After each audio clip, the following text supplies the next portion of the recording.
Myles Garrett, the NFL's reigning Defensive Player of the Year, has requested a trade from the Cleveland Browns. He announced in a statement Monday speculation over Garrett's future in Cleveland has ramped up in recent months after he made comments about wanting to know the team's offseason plans following a 3-14 season before further committing to the organization. I think that's all fair, Louis Riddick.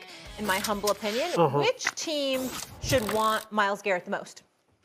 Well, the teams that are close, that are Super Bowl caliber and Super Bowl contenders, that's what Myles wants. That's what Myles is after. Myles isn't after a payday. He wants to get out of Cleveland because he doesn't think there's any hope as far as them being able to reach the pinnacle of the profession, which is getting to the Super Bowl. So I have three: the Commanders, the Lions, and the Chargers. Let me start with the Commanders. Why?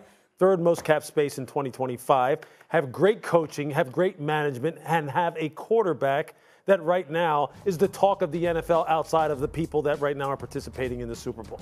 That's why. He goes there. They have multiple free agents at the defensive end position that they need to replace.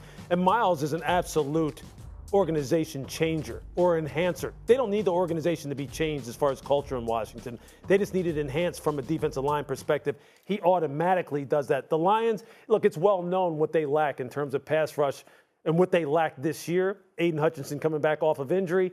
Stalwart head coach, stalwart general manager, stalwart ownership that right now is backing the front office and the coaching staff in a way that it's never been backed. They can win in Detroit, obviously, immediately and be Super Bowl contenders. He does nothing but enhance that. The Chargers are the one that's most interesting to me in this regard. Throw out the fact that they're in the AFC and maybe Cleveland doesn't want to trade him to the AFC. But Justin Herbert, cap space. Khalil Mack's going to retire. Joey Bosa can't stay healthy. Justin Herbert right now is an absolute freakazoid and a star.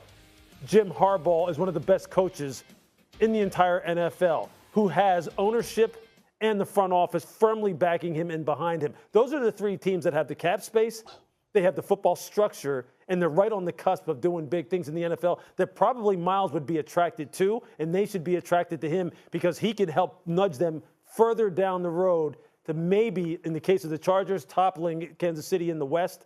And if you're talking about the Washington Commanders, this is a football team. Look, they're going to be in the Super Bowl in the next 2 or 3 years. They're just going to be in it. They are going to be in it. In Detroit, it's going to be a constant reload every year now. They have almost tasted success, and really, pass rusher is the last thing that they need. I don't disagree with anything that you said. When I was thinking about the teams, I wasn't thinking about the cap space. I was just thinking about preferred landing spots. So without thinking about the cap space at all, the two teams that I came up with was the Buffalo Bills, because I'm thinking about a defense. If you got a pass rusher that can wreak havoc, that gives Josh Allen more bites at the apple, essentially. And I was looking at that since Buffalo's knocking on the door. Certainly Myles Garrett in that particular situation, obviously coming from Lake Erie and Cleveland, it ain't that big of a deal for him to play under the inclement weather conditions in Buffalo and what have you. He's still a stud, and he would do his thing, and I think he would help that franchise immensely. The other thing is the Dallas Cowboys, because he's from Arlington, Texas. He wanted to be a Cowboy. He was hoping and praying that they would ultimately move up and select him in the draft, but it never happened. He still's got family and relatives there and all of that other stuff, and obviously bringing a native to the Cowboys would be one of the things that make Jerry Jones look very good. They obviously don't have the cap space. You know, I think they rank like 26th in cap space, for crying out loud. The likelihood of the Dallas Cowboys getting him would be slim to none. Let me throw a couple of other teams out there. How about the Philadelphia Eagles? Talk about Howie Roseman. And even though, you know, obviously they only got like $18 million in cap space, the reality is that he always finds a way to do what needs to get done. And with the Philadelphia Eagles in the Super Bowl right now, possibly in position to win it, of course, you get a guy like Myles Garrett to add to that defensive line. Think about the havoc the Philadelphia Eagles could create for years and years to come with Carter and the rest of the crew that they already have there. So I look at the Philadelphia Eagles and, of course, the Detroit Lions come to my mind as well. Like you said, Louis, they got to piecemeal everything, constantly changing coordinators and what have you. Both of them got head coaching jobs. We know that in Chicago and New York, respectively. There's going to be some changes that's coming there. You never know what the kind of philosophy is moving forward, but it doesn't matter what the philosophy is when it comes to Myles Garrett. You'll figure out a way to plug him in. With Detroit knocking on the door, adding somebody like him would be important. Philadelphia, like I said, that would be pivotal as well.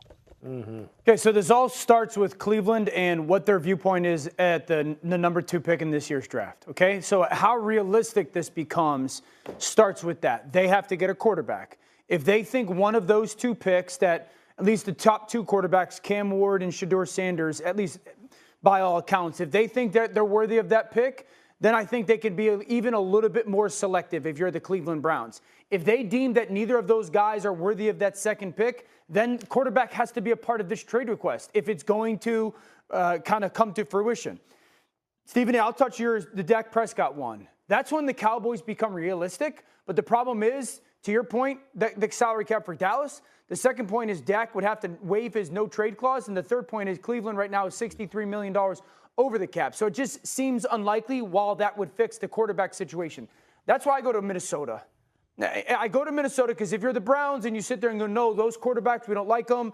Myles wants to be out. We don't want to trade him, but we have to get a quarterback. And if the Vikings are reserved to sit there and go, you know what, we do want to re-sign Sam Darnold, and that does give us some flexibility with J.J. McCarthy, their first-round pick out of Michigan last year, then if you're Cleveland and you really like McCarthy and you like him better than the quarterbacks that are coming out, then Minnesota becomes the team that you can at least fill that massive void. Does it go McCarthy and Van Ginkel for Myles Garrett? Those are obviously bigger pictures, but I think Minnesota is the team that has at least that quarterback situation. The Philly one, I think, is interesting in regards to this, Stephen A. Their biggest cap hit next year is Jalen Hurts. It's $21 million.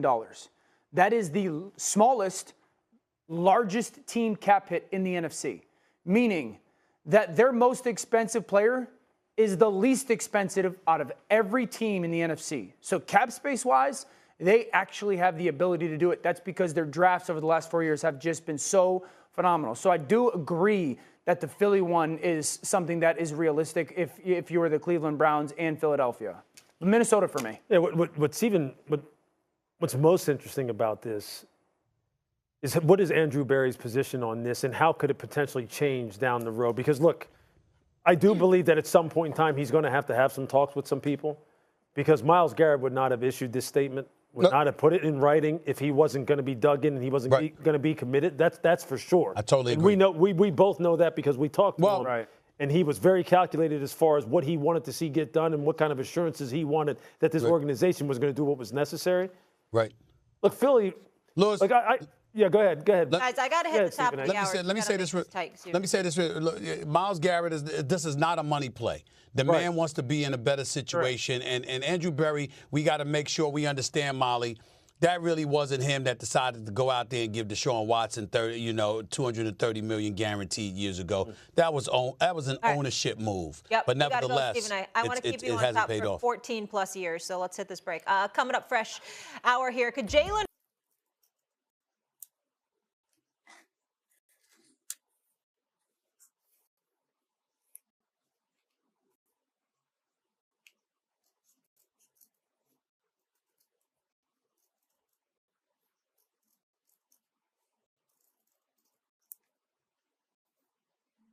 Chai thứ ba nha.